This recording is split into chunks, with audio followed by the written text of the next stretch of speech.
점과 선, 그리고 면들 사이에는 어떤 관계가 있을까요? 점선면은 도형을 이루는 가장 기본적인 요소입니다. 점 하나를 찍으면 세상이 시작되는 느낌이 들죠. 그 점이 조금만 움직이면 선이 남고, 선이 다시 움직이면 면이 펼쳐집니다. 반대로 생각해도 같습니다. 면은 수많은 선이 모여 만들어지고, 선은 수많은 점이 모여 만들어지죠. 점, 선, 면은 도형의 재료이기도 하고 동시에 도형이 자라는 방식이기도 합니다. 점은 크기가 없지만 위치를 정해줍니다. 그래서 점 2개만 있어도 우리는 거리를 생각할 수 있어요. 그런데 수학에서는 거리를 무엇으로 정할지 먼저 약속부터 합니다. 보통은 2점을 곧장 잇는 선분의 길이를 거리로 삼지요. 하지만 필요에 따라 수평 이동과 수직 이동을 따로 재거나 그 둘을 더한 값을 이만큼 멀다고 정해 쓰기도 합니다. 지도에서 목적지를 볼 때는 보통 2점을 잇는 직선 거리를 떠올리지만 택시를 타고 갈 때는 도로를 따라 이동한 길이가 더 현실적이지요. 일상에서는 둘 다 거리라고 부르지요. 다만 우리가 어떤 장면을 떠올리느냐에 따라 거리의 정의가 달라질 뿐이에요. 선 이야기를 한 번 더 천천히 들여다볼까요? 한 점을 지나는 선은 무수히 많습니다. 하지만 2점이 주어지면 이야기가 달라집니다. 2점을 지나는 직선은 오직 하나만 정해지거든요. 3점이 있을 때는 경우가 갈립니다. 3점이 한 직선 위에 나란히 놓이면 여전히 선의 이야기이고요. 하지만 3점이 한 직선 위에 놓이지 않으면 그 3점은 하나의 평면을 결정합니다. 점이 더 늘어나면서 선의 세계에서 면의 세계로 넘어가게 되지요. 면과 면이 만나는 곳에도 선이 생깁니다.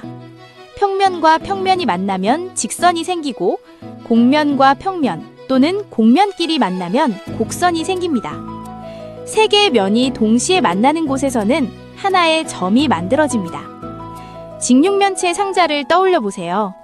2면이 만나는 곳은 모서리, 3면이 만나는 곳은 꼭지점이지요.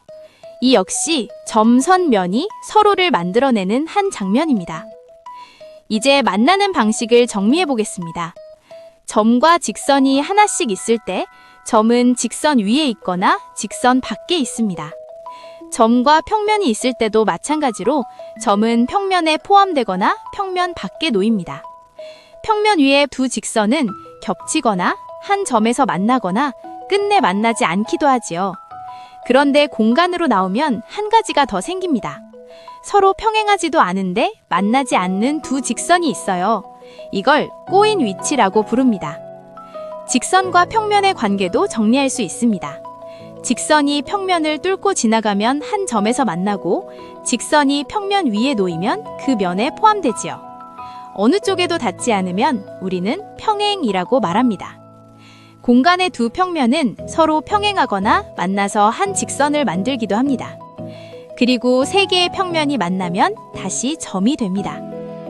결국 점, 선, 면은 따로 떨어진 대상이 아니라 서로를 만들고 서로를 규정하는 관계로 묶여 있습니다. 마지막으로 입체와 평면이 만나는 장면을 생각해 볼까요?